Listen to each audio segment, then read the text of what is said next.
Hello my fellow gardening gals and guys. My name is Jeannie and welcome to my channel Serenity Now Garden.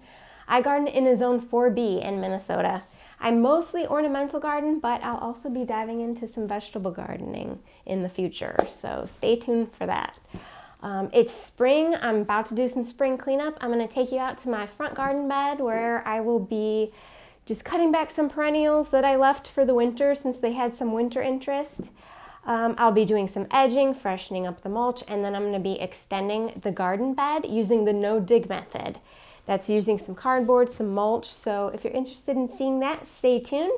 And then towards the end of the video, I will go over what I do for the spring for my deer and rabbit repellent and for my spring fertilization routine. Thanks, see you soon. Okay, you guys, this is my front garden bed.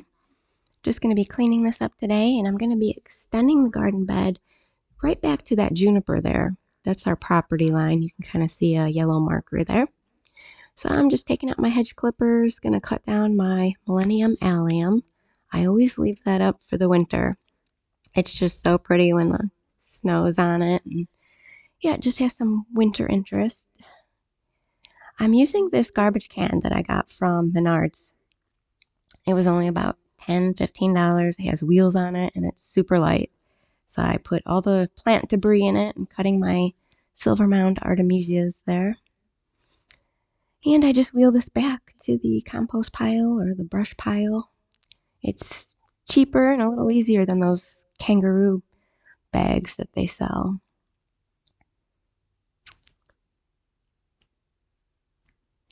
I know I'm always looking for ways to save money so I could spend a little more on plants. So what I'm doing now is I'm taking out my trusty edger. I love this thing. I use it all the time. But this is always how I make my garden beds. So you just use it like a shovel. Make sure each time you put it in the ground, it lines up, or else it'll look like it's off. And you can kind of eyeball the curve. I'm kind of trying to curve back to that juniper there. So what I do is I actually do this method on both sides. And it creates like a strip of sod there. I call it a trough that I will be just kind of taking out there. I find that it keeps some longevity that way. It stops the grass from growing into the garden bed. So same method, just use it like a shovel. As long as you meet the other side, it's pretty easy to remove. I just pull it up like that. You could roll it up.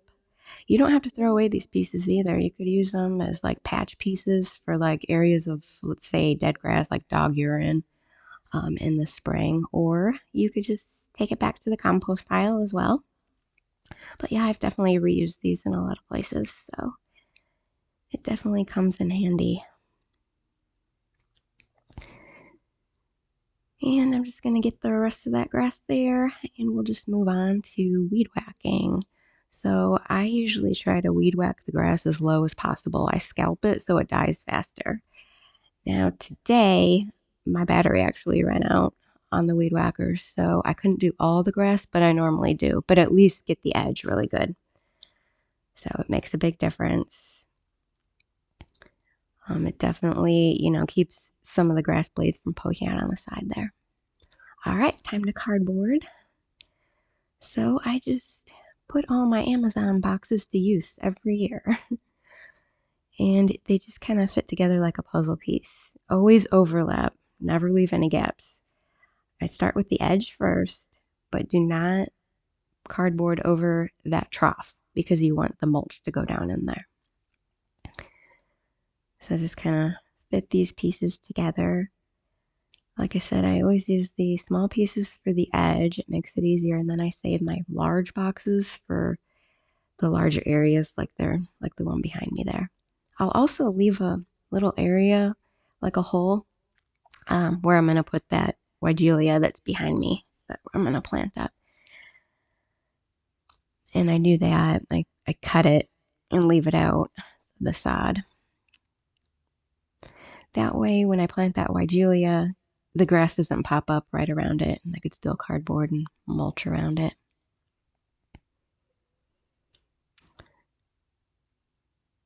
So I just do a little area at a time and then I start mulching. Especially when it's windy, it's easier this way so the cardboard doesn't get moved around. I start by dumping in some mulch in that trough. Kind of get it in there really good. This really is like some years I don't even have to re-edge because this does such a good job.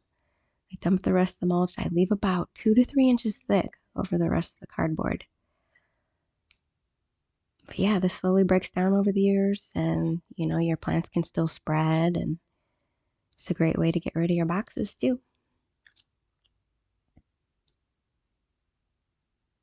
So just spreading that, and now we're going to be planting up that Weigela. This is a Proven Winners Sonic Bloom Pink Weigela. This is what it looks like when it's fully grown. I cannot wait. And this is the final product. Can't even see that Weigela. It's kind of blending in there, but there it is. Nothing looks better than when a bed is freshly mulched. It just looks all ready for spring, and everything's going to be popping through there in no time. Okay, I hope you enjoyed that video of my spring cleanup. We're going to go over what I do for my deer and rabbit repellent.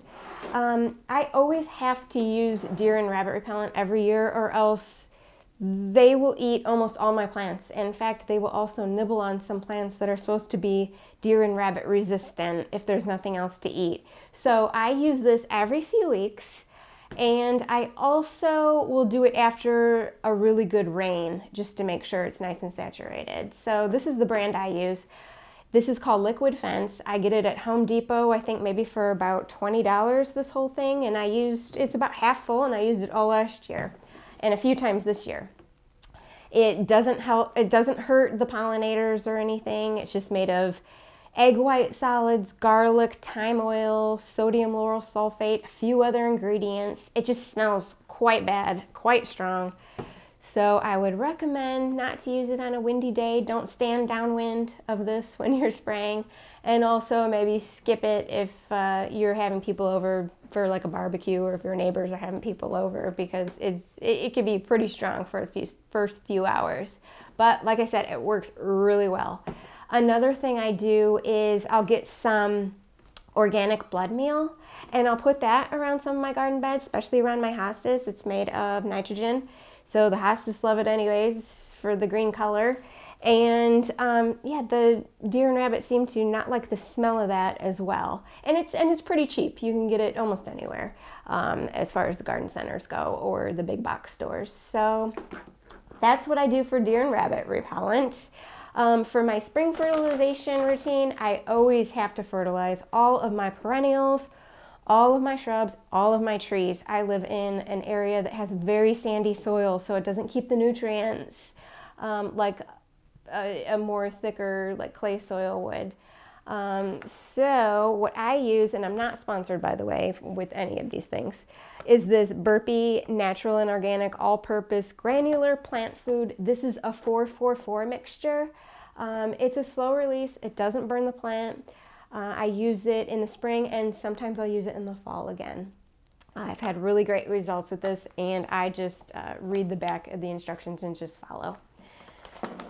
Now, another thing I'm going to be using this year for the first time is this Miracle-Gro tree and shrub plant food spikes. These are quite large. There's only 12 in here. If I don't fertilize one or two of my trees really well, they will get chlorosis, since, like I said, the soil is so sandy. So we'll see how good these do this year. Maybe I'll report back on it in the fall and let you know. You use one spike per, like if the drip line's out 4 feet, you use one spike. If the drip line goes to 6 feet, 3 spikes, 8 feet is 5 spikes, and so on. So it seems to be a little goes a long way. So like I said, we'll see how that goes. So that is my spring routine. I hope you enjoyed this video. Please subscribe, and please give me a thumbs up if you liked it, so I can try to grow my community and grow my channel. Thank you for watching, and see you soon.